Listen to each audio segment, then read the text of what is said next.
Bienvenidos a Fuera de Plano, un podcast de historias con historia.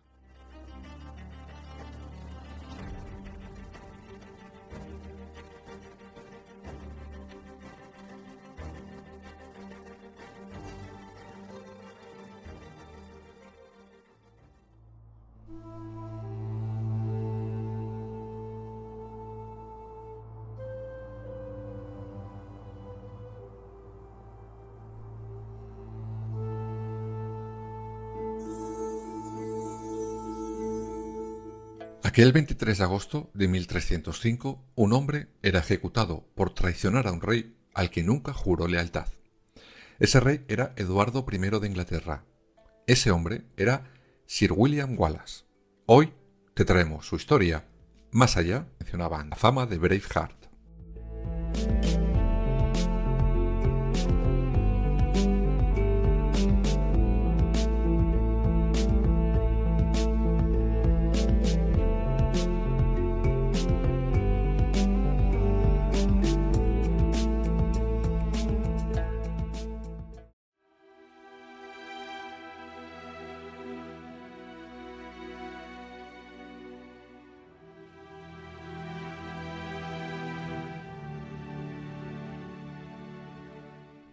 Vamos a conocer un poco más a nuestro protagonista de hoy, intentando huir, eso sí, de la imagen que la película de Mel Gibson nos ha dejado sobre él. William Wallace nace el 3 de abril de 1270. Su familia eran terratenientes del sudoeste de Escocia. Su padre pertenecía a la nobleza, pero a una nobleza baja, sin grandes alaracas. Por eso, muchos biógrafos posteriores a su muerte le han pintado a William Wallace como un hombre de la calle, hecho a sí mismo, casi como un forajido. Bueno, pues no fue para tanto. Venía de una familia, más o menos bien, acomodada, podríamos decir. Eso sí, depende de quién te cuente la historia, será un forajido valiente, si la historia te la están contando los escoceses, o un malvado traidor, si los que te la cuentan son los ingleses.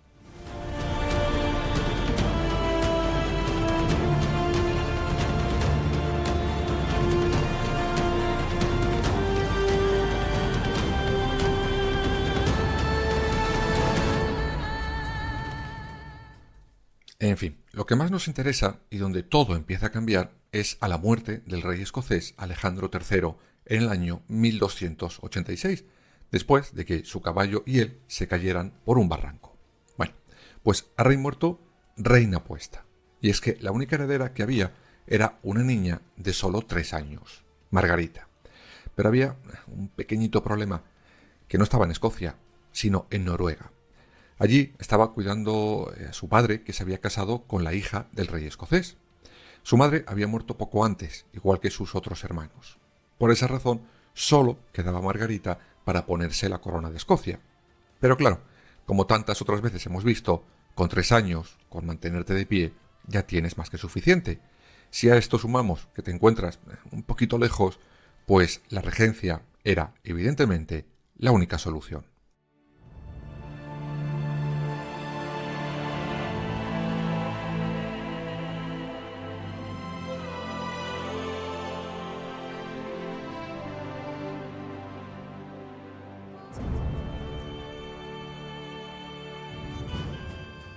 Por eso, los nobles escoceses se unen en la localidad de Scone. Allí, tradicionalmente, se había coronado a los reyes del país desde tiempos de los celtas. Pues bien, allí se nombra a 6 guardianes para ejercer la regencia hasta que Margarita llegara a Escocia y tuviera edad para dejar el chupete y cogerse la corona. Algo que por desgracia nunca pudo llegar a hacer, pues en el año 1290 la heredera al trono escocés pasará a mejor vida. Lo hace en medio del viaje que la estaba llevando desde Noruega a Escocia. Pues vaya, ¿y ahora qué? ¿Qué hacemos?, dijeron los escoceses. Pues no les dio mucho tiempo a responderse, porque hubo alguien que respondió por ellos. Eduardo I, rey de Inglaterra.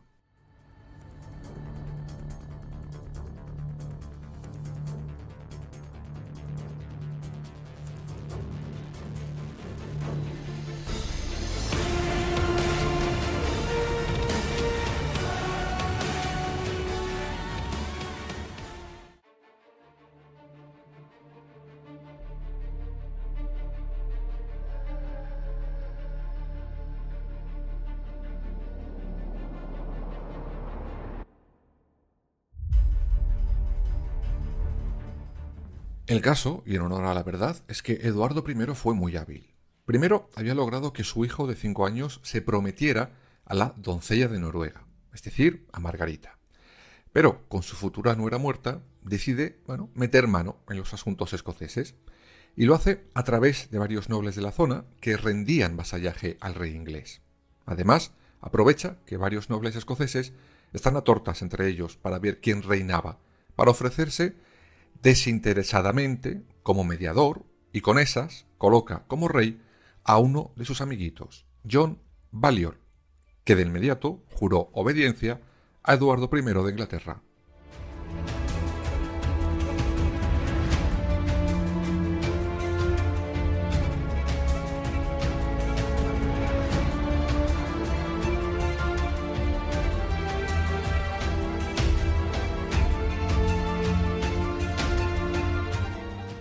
Sin embargo, este Eduardo I de Inglaterra, conocido por la historia como Zancas Largas, pues medía casi 2 metros, se había equivocado en el tiro.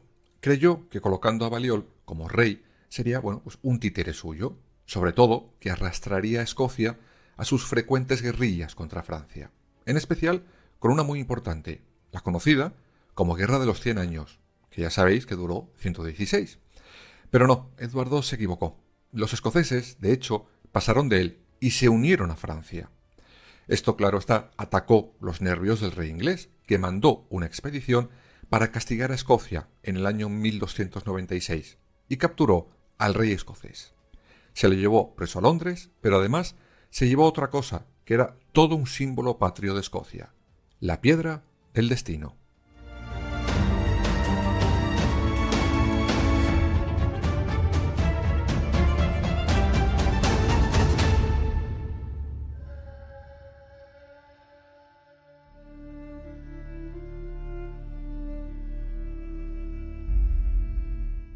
En esa piedra, la llamada también Roca de Scone, era donde tradicionalmente se coronaba a los reyes escoceses.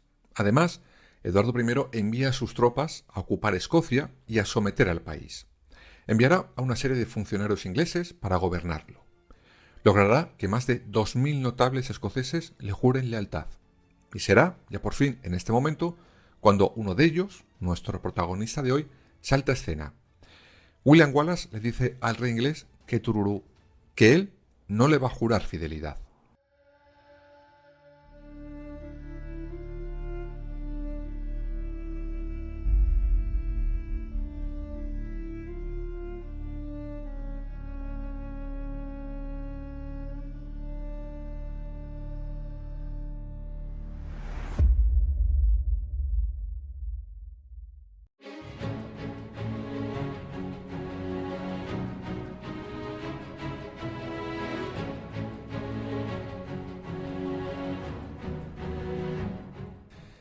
Y es que Wallace había jurado fidelidad a su rey, a Balliol, que vale, que le había colocado a dedo el inglés, pero es que sí era rey escocés. Además de hacerle una pedorreta, Wallace se une al obispo de Glasgow, que había iniciado una campaña de rebeldía contra los sheriffs ingleses encargados, por ejemplo, de cobrar elevadísimos impuestos. Aseguran que en 1297 William Wallace ataca y mata al sheriff de la ciudad de Lanark, quien, según cuentan, había mandado asesinar a una joven que era prometida o esposa de Wallace. Dato que no está confirmado, pues según muchos autores no hay datos que avalen que nuestro protagonista de hoy se casara o tuviera hijos. El caso es que Wallace se hace con un ejército casi al completo formado por campesinos escoceses, y poco a poco va obteniendo ciertos éxitos contra los ingleses. El resto de nobles intentaron hacer lo mismo, pero con peor fortuna. Solo habrá otro que tenga éxito como Wallace, Andrew de Moray, que logró arrebatar varios castillos a los ingleses en el noroeste de Escocia. Con los dos ejércitos unidos llegaron a la primera gran batalla, la de Stirling.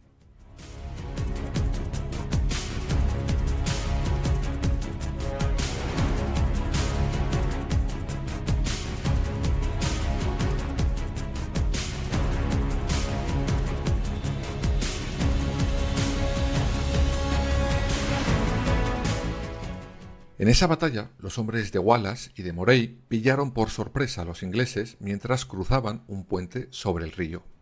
Las crónicas de la época aseguran que murieron 5.000 soldados ingleses.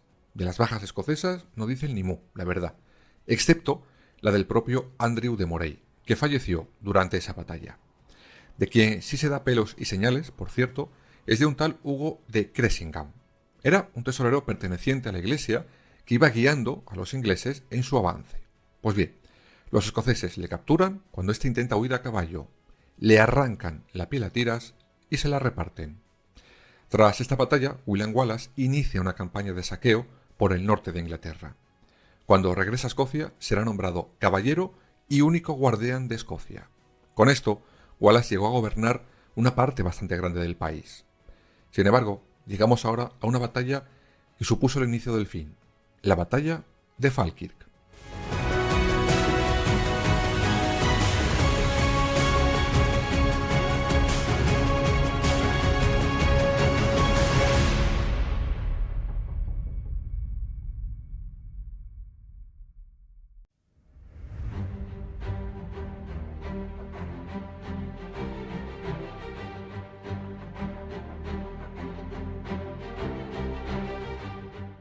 En el año 1298, William Wallace está cerca de la localidad de Falkirk, esperando al ejército de Eduardo I. Sus hombres estaban frente a un terreno bastante cenagoso y con un bosque a sus espaldas. Sin embargo, según los más entendidos, William Wallace cometió un gravísimo error. Dejó a los ingleses la iniciativa en el combate. Los ingleses, que habían incorporado a su ejército los arcos largos galeses, empezaron a lanzar flechas sobre los ejércitos de Wallace. Esto resultó una masacre, sin paliativos. La mayoría de los lanceros escoceses cayeron y los pocos que quedaron en pie, incluyendo al propio William Wallace, decidieron salir corriendo.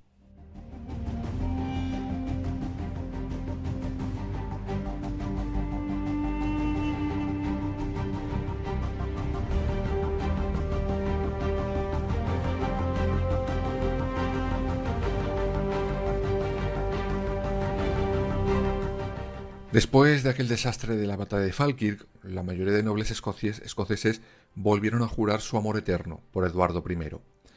A William Wallace le quitan el cargo de guardián de Escocia y se lo dan a dos nobles, Robert Bruce y John Comyn.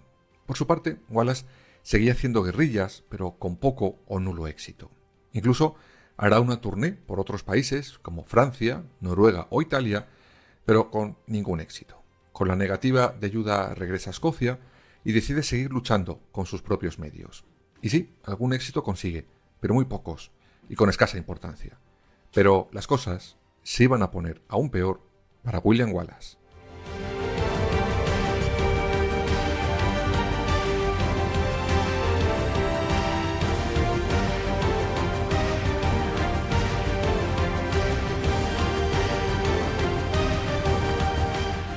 En el año 1304, el reducido grupo que le quedaba todavía a nuestro protagonista de hoy será completamente aniquilado.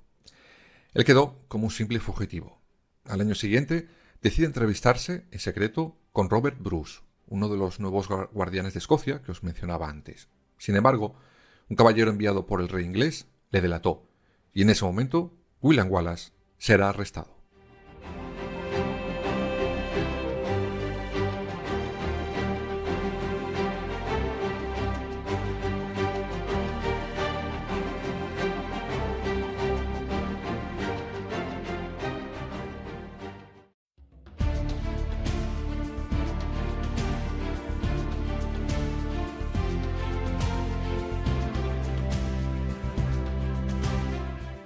Wallace, después de ser arrestado cerca de Glasgow, es trasladado a Londres.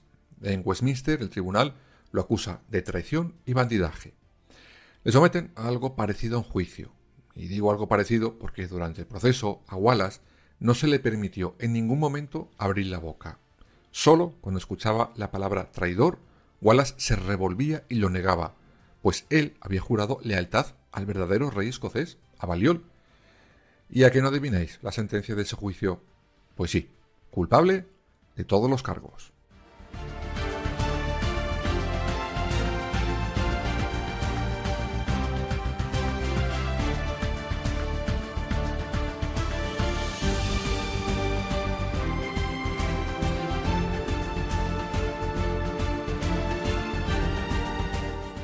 Y para su ejecución, los ingleses diseñaron un plan milimétrico. Muy bonito, les quedó todo. Primero le desnudaron y le ataron los talones a un caballo que le arrastró por todo Londres. Mientras iba así de cómodo, la gente con la que se iba cruzando le lanzaban excrementos, basura y le llamaban de todo menos bonito.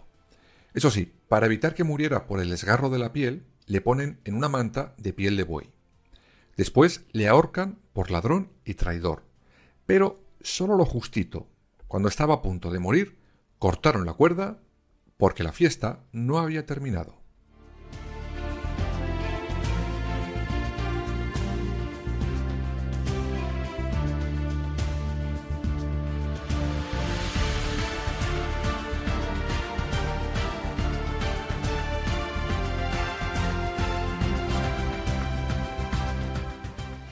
Después de reanimarle, comienza la verdadera carnicería.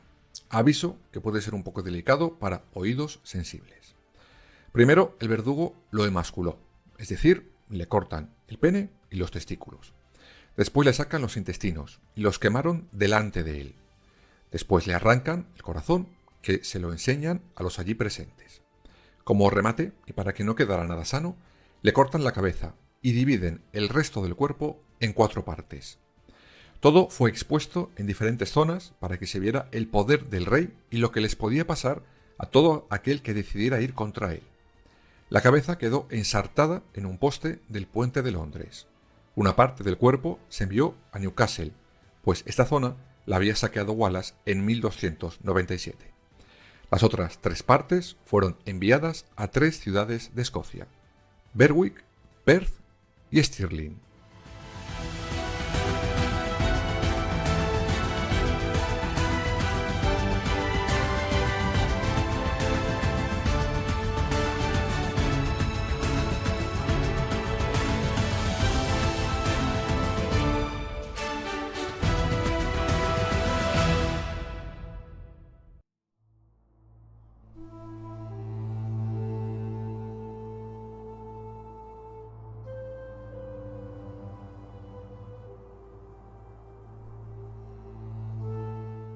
Con William Wallace muerto, se dice que Escocia no reaccionó.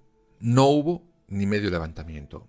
Sin embargo, uno de los 2 nobles que habían quedado al mando cambió de bando en 1306. Él fue Robert Bruce. Reclamó para sí el trono escocés y lo consiguió, pues cuando Eduardo I fallece, al poco tiempo, este derrota a Eduardo II y se asegura la independencia del trono escocés del inglés. A pesar de eso, la leyenda de William Wallace fue de boca en boca durante siglos, hasta que llegó a ser la leyenda que hoy conocemos, ya en el siglo XVIII.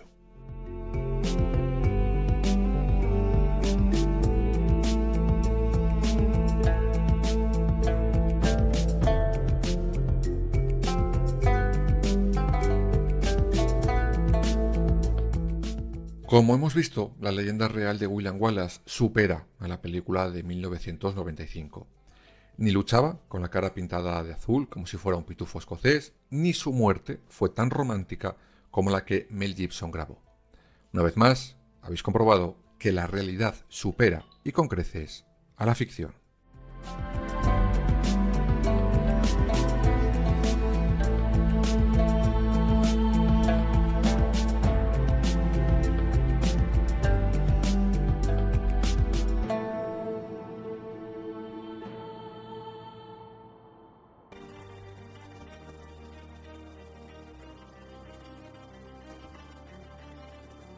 Escúchanos en las principales plataformas digitales y ahora también en nuestra página web www.fueradeplanopodcast.es y síguenos en todas las redes sociales: Twitter, Instagram, Facebook y Threads.